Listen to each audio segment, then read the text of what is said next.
From the Aishin Broadcast Studio, it's What's Treading, brought to you by Apex.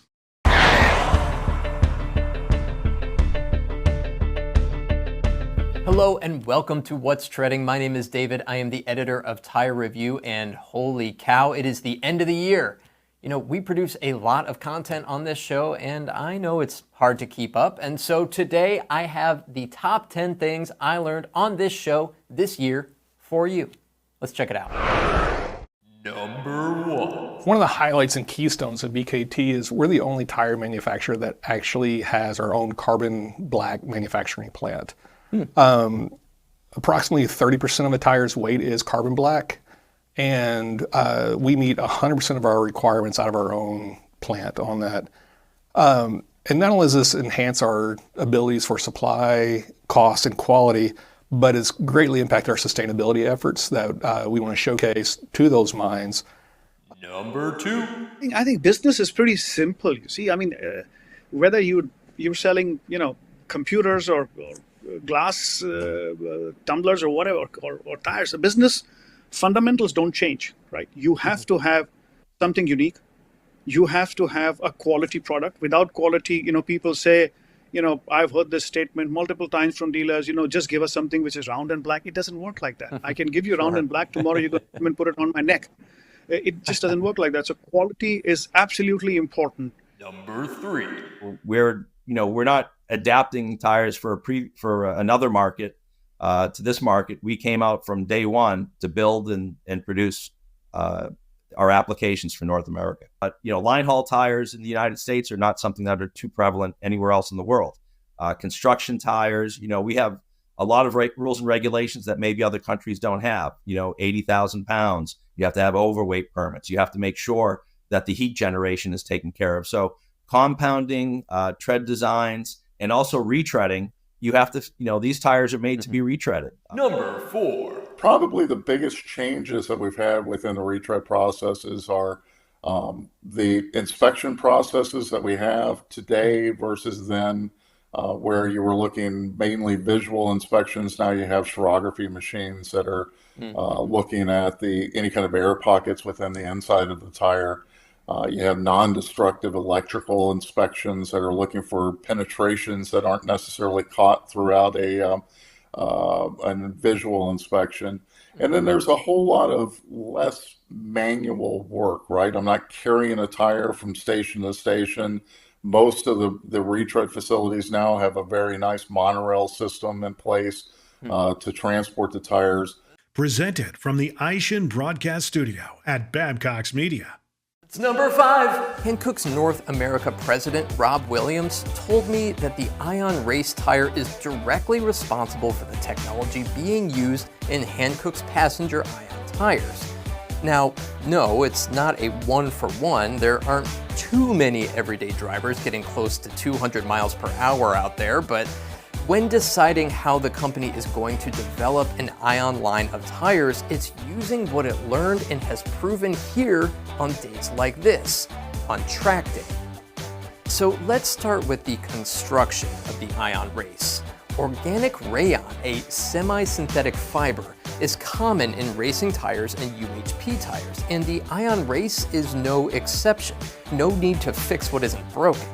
It is very stable, strong, and heat resistant, and by pairing it with a blend of natural rubber, Hankook was able to achieve a level of tear resistance and durability that they say they are very happy with. Number 6. I think very importantly is from after you are making the tire, from the very last part, you use some AIs for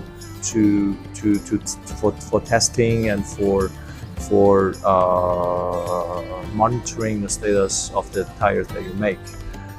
This whole process, so you don't see it inside the factory, but you see it in the computer.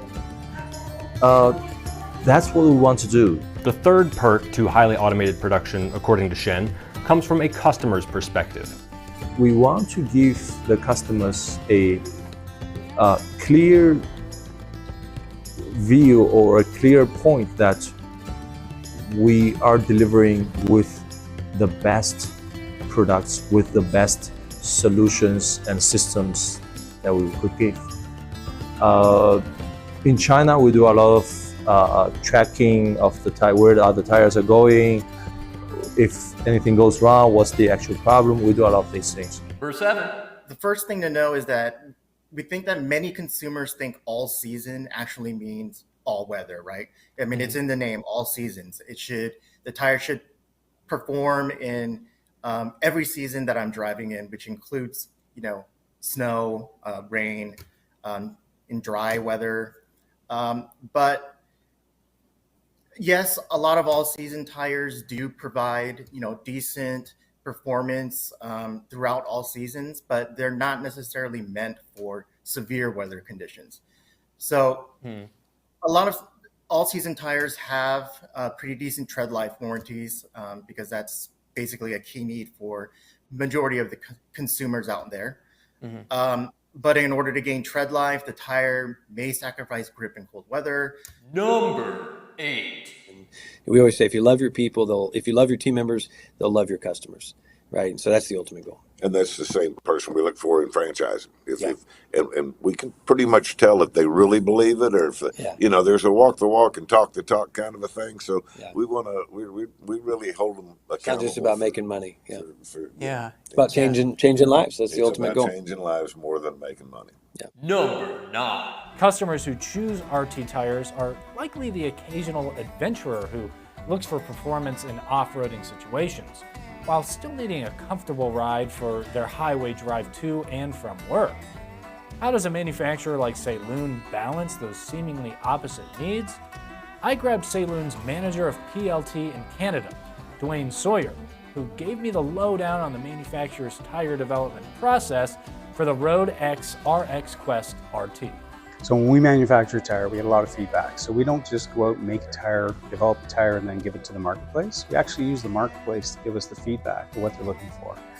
And so this is very capable. It's a cross between a mud tire and an all-terrain tire. It fits a special need, a specific placement of the types of drivers that use this type of tire. The tire itself, it's engineered, it's over-engineered. So we build it tier 1, tier 2 quality. But we know our price point, we know where we have to be, and to dominate the market. Number 10. Yeah, well, I wish I could say I wasn't worried about supply chain logistics anymore. I don't think any of us want to be a supply chain expert anymore after COVID times, right? But I think that's still becoming a challenge in 2024. It has been, at least in the first half of the year. We've seen a lot of disruptions in the supply chain this year due to many different global factors that have slowed things down and made delays in shipments for probably us and some other manufacturers out there. Hey, thanks everybody for watching. I hope you have a great holiday, and we'll see you in 2025.